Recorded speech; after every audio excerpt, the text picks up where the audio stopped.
Imagine, you've got people ready to march in the heart of Paris.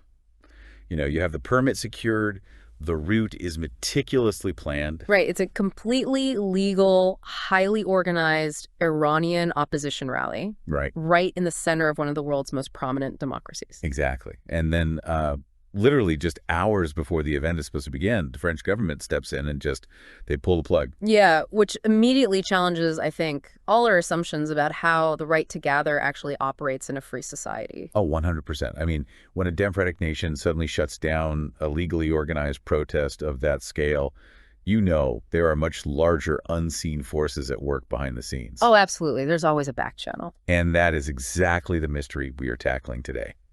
So welcome to the deep dive. Our mission for this session is to take you through a deeply complex, highly charged interview with freelance journalist Soheila Dashti. Yeah, it's a fascinating piece. It really is. We are exploring the abrupt cancellation of that massive opposition rally on June 20th. We want to understand the mechanics of why it happened, the history leading up to it, and the fierce battles happening in diplomatic backrooms. And, well, within the Iranian diaspora itself, which is a huge part of this. But before we begin to unravel those mechanics, I really need to set some very clear parameters for you, the listener. Right. This is crucial. Yes. Because the material we are exploring today involves some really intense, politically sensitive claims regarding the Iranian regime, the French government, the MEK, which is the People's Mojahedin Organization of Iran, and various Iranian monarchist factions. Right. There are a lot of strong opinions here. Exactly. So we want to be absolutely clear on this. We are not taking sides. We do not endorse any of these viewpoints, whether they originate from the left wing or the right wing. Yeah, we're just laying it out. Right. Our role here is strictly to serve as impartial guides, helping you examine the ideas and historical narratives exactly as Dashti presents them in the source text. Perfect. So diving into that source text, French authorities began claiming there were imminent bomb threats targeting the rally. And the origin of those alleged threats is where the situation becomes incredibly tangled, honestly. Because they pointed fingers everywhere, right? Yeah, the official stance pointed in multiple directions.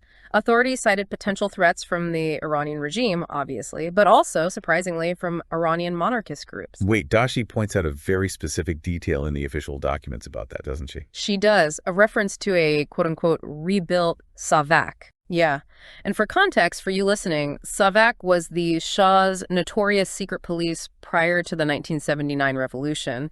And the claim here was that a revived version of this network was somehow operating in Europe.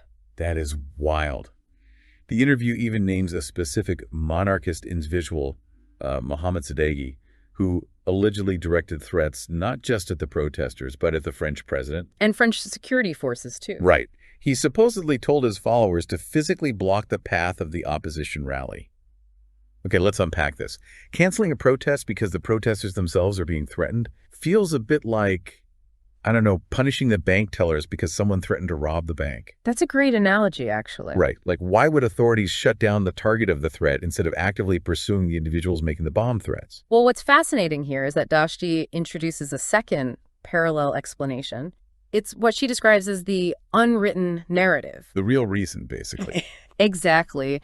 In her analysis, this cancellation had very little to do with immediate physical security on the streets of Paris. She argues it was fundamentally an act of geopolitical appeasement. So the bomb threats were just a cover. Basically, while the police were citing heat waves and bomb threats, Dashti points to political back channels actively operating out of public view. She specifically highlights telephone negotiations between an Iranian official, Abbas Araki, and the French foreign minister. Oh, wow. So they were literally on the phone. Yes. And the core of her argument is that the Iranian regime explicitly demanded the restriction of the MEK in France as a prerequisite for any broader diplomatic or economic cooperation. So giving into the bomb threats was essentially a diplomatic concession handed directly to the Iranian regime. Precisely. And this raises a massive question regarding the broader strategy of Western nations. Dashti's perspective is that June 20th was not just some isolated administrative panic. It's part of a pattern. A deeply entrenched feature of a decades-long historical pattern. Her argument is that France has a long history of trading the freedoms of the Iranian opposition for leverage with the regime in Tehran. And the history she pulls into the spotlight to support that claim is intense. I mean, she takes us all the way back to the era of French President Jacques Chirac. Yeah, the Gabon incident. Yes. During that time, Iranian opposition refugees living in France were suddenly arrested. The authorities claimed their paperwork was invalid, and they were literally deported to Gabon in Central Africa. Just put on a plane and sent away. Exactly. And it required massive hunger strikes across various European capitals to fix it. Ultimately, it took a direct intervention by Madame Mitterrand, the former First Lady of France, just to get those refugees brought back. It's incredible. And to understand why this specific opposition group is consistently targeted like that, we have to look at the MK's historical leverage. What kind of leverage do they have? Well, they maintain a highly organized, deeply entrenched infrastructure across Europe. Because they have historically possessed the capacity to seriously challenge the regime's narrative on an international stage, they become a highly valuable bargaining chip. I see. Host nations know that restricting this specific group offers immediate, tangible value to the authorities in Tehran. Exactly. And that dynamic culminates in the massive event Dashti focuses on next, the raid of June 17th, 2003. Oh, the scale of this operation is staggering. We're not talking about, like, a handful of detectives serving a standard warrant. No, not at all. The interview details a deployment of 1,600 militarized police and special forces descending on Maryam Ravi's headquarters outside Paris. It was basically a military operation. They utilized helicopters for aerial approaches, moved in by land, and even approached via the river running adjacent to the compound. And the mechanics of how a democratic nation justifies an operation of that magnitude are crucial to understand here. In 2003, in the immediate wake of global terrorism concerns, the French government utilized sweeping anti-terrorism statutes as a broad legal net. So they used the post-9/11 climate to their advantage. Right. This allowed them to deploy military-level force against a civilian compound, resulting in the arrest of, 160 to 170 members of the opposition. The raid effectively paralyzed the movement's European operations. And the human toll was just devastating. Dashti specifically named supporters like Nida Hassani and Sedegh Mohaveri, who self-immolated in the streets to protest the arrests. It's just horrific. It was a profoundly traumatic fracture for the movement. But the interview links that overwhelming, tragic show of force directly back to quiet conversations in diplomatic backrooms. And this is where the narrative takes a turn straight into a geopolitical thriller. Oh, you are referring to the incident involving the French journalist? Yes. The anecdote regarding a reporter named Jean-Louis, who worked for either Liberation or Journal du Dimanche.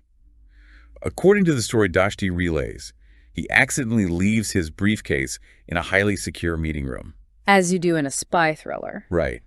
And the people in this room are absolute heavyweights. Yeah. You've got French Foreign Minister Dominique de Villepin, the UK's Jack Straw, and Kamal Karazi, an official representing the Iranian regime. So he slips back in to get his bag. Yeah, he quietly slips back into the room to retrieve his briefcase, and he supposedly overhears Karazi ask a very pointed question.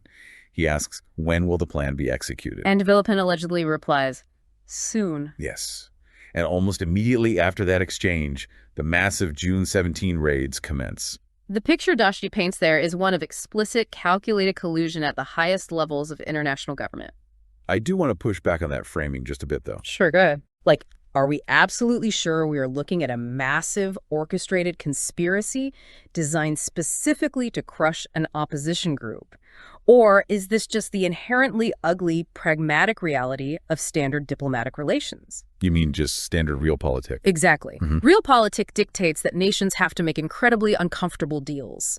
They negotiate with regimes they fundamentally oppose in order to prevent regional destabilization or larger wars. Can we definitively call it a conspiracy when it might just be the messy mechanics of global statecraft? That tension is exactly what Dashti's analysis forces us to confront, actually. Her argument asserts that whether you label it realpolitik or conspiracy, the underlying mechanism is identical. Silencing dissidents. Right. Silencing dissidents is actively utilized as diplomatic currency. The interview suggests that Western nations are fully aware they are trading the fundamental rights of opposition groups for temporary stability with Tehran. Well, let's bring that abstract concept of diplomatic currency back to the physical reality of what happened in Paris on June 20th. Because despite the permits being revoked, and despite the looming threat of violence, the protesters refused to disperse. Yeah, they stood their ground. They did, and the description of the ground-level tactics used by the authorities is visceral. Authorities completely blockaded a 3 to 4 kilometer stretch of Paris. The crowd control strategies implemented were incredibly aggressive, designed specifically to break the psychological momentum of a large gathering. Dashti describes militarized riot police actively separating the protesters into isolated boxes, forcing them to remain 7 to 8 meters apart. Literally caging them in. Yes, the goal was to physically prevent them from merging into a single unified crowd. The police deployed tear gas and pepper spray to force dispersal. But despite the physical isolation and the tear gas, the core message of the demonstration remained intact. The protesters were there to advocate for what they define as a third way. Right. They were explicitly rejecting the idea of a foreign military intervention to overthrow the regime, but they were also entirely rejecting the continuation of the current regime. So their third way is a path driven entirely by Iranians toward a democratic republic. Exactly. They were demanding freedom for political prisoners and pushing a definitive message of no to executions. And here's where it gets really interesting, psychologically speaking. Oh, for sure. If you put yourself in the shoes of a protester at that moment, you were trapped in an isolated box surrounded by riot shields. You were breathing in residual tear gas. The legal protection of your permit has vanished. The most logical response is to pack up and go home. Right.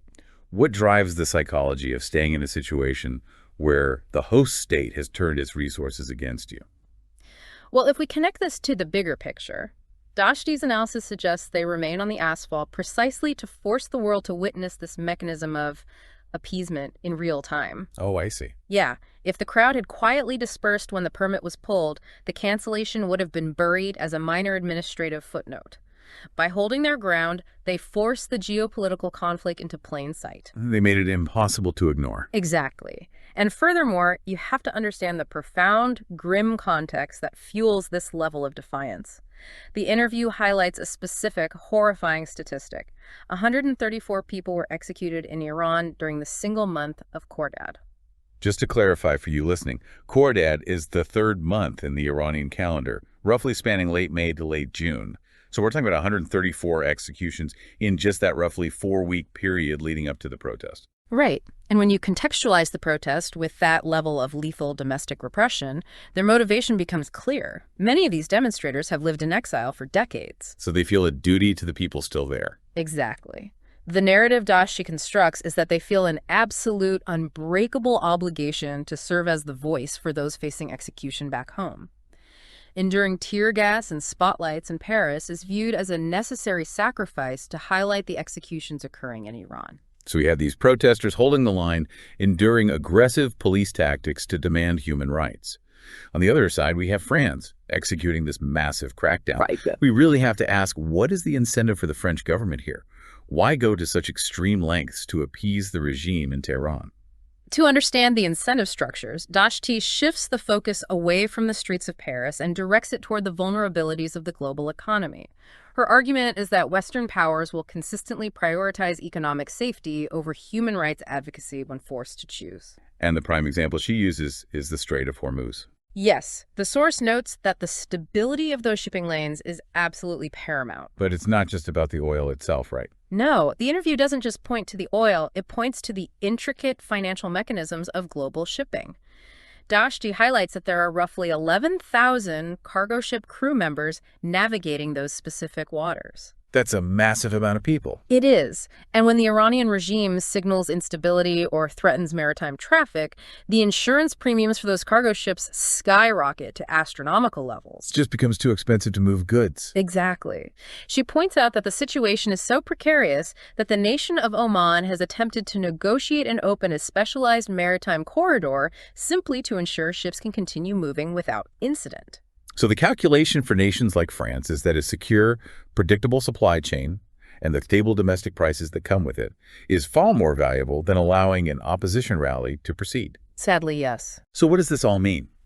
It means a fractured opposition makes that economic appeasement much easier for Western nations to justify.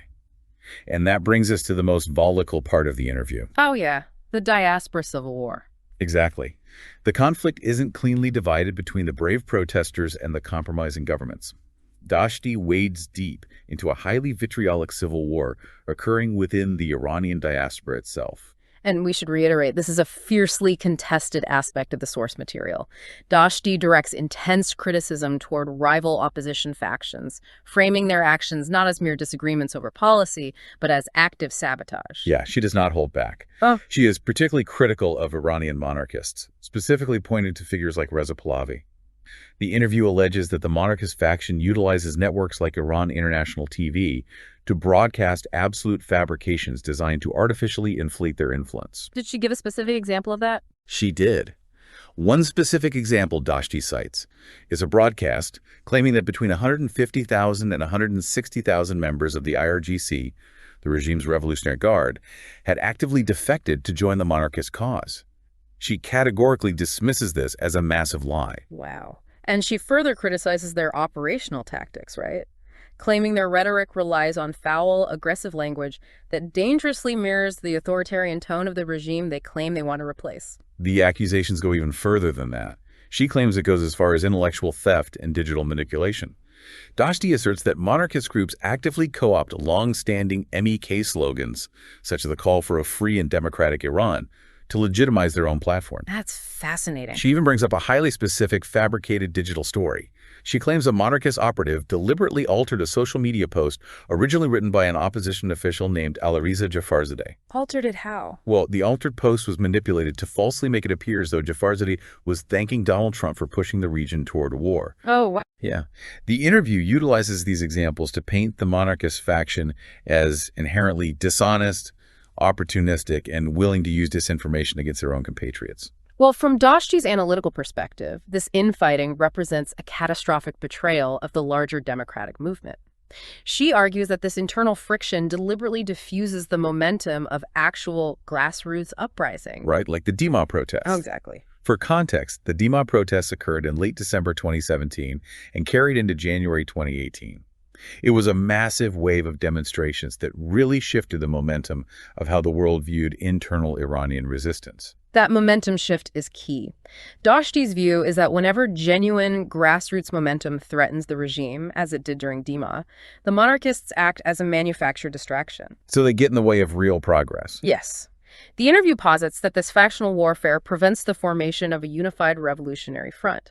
And crucially, when the international community looks at a fractured, warring diaspora, they don't see a viable alternative government. They see chaos. And that perception of chaos allows Western governments to continue defaulting to a policy of appeasing the current regime, all under the guise of maintaining regional stability. It is an incredibly dense, tangled web. It really is. I mean, what begins as a relatively simple question, why was a permit for a rally in Paris abruptly canceled? Dax explodes outward into so many different domains. That single canceled permit acts as a thread. When you pull it, you unravel a massive interlocking system. You really do. It reveals the vulnerability of global supply chains and maritime insurance premiums in the Strait of Hormuz. It exposes decades of historical grievances, legal maneuvers utilizing anti-terror laws, and secret diplomatic conversations. And it shines a light on the deeply personal, bitter factional warfare, consuming a diaspora that is desperately fighting for the future of its homeland. Unpacking a source like this forces you to completely reevaluate how you consume international news. You know, you might scroll past a headline about a local police decision regarding crowd control in Paris, completely unaware that you are actually looking at the surface ripples of a massive, grinding geopolitical machine. It demands that we look past the official press releases regarding heat waves or sudden security threats and rigorously question who is truly benefiting from the suppression of dissident voices. Absolutely. Which leaves us with a final thought for you to ponder as we wrap up today. We discussed how a democratic nation might feel forced to choose between protecting its immediate economic stability, like keeping global shipping lanes secure and domestic prices stable, and standing up for the fundamental human rights it actively promotes on the world stage. It's a heavy choice. It is. When a government consistently chooses the economy, what are the long-term consequences of that compromise? Does appeasing an authoritarian regime by silencing its critics ever truly buy lasting peace? Or does it merely change the location of the conflict, moving the front lines from the waters of the Strait of Hormuz directly onto the asphalt of Paris? The tension between economic pragmatism and human rights is never truly resolved in a backroom. It always eventually spills out into the open. Always.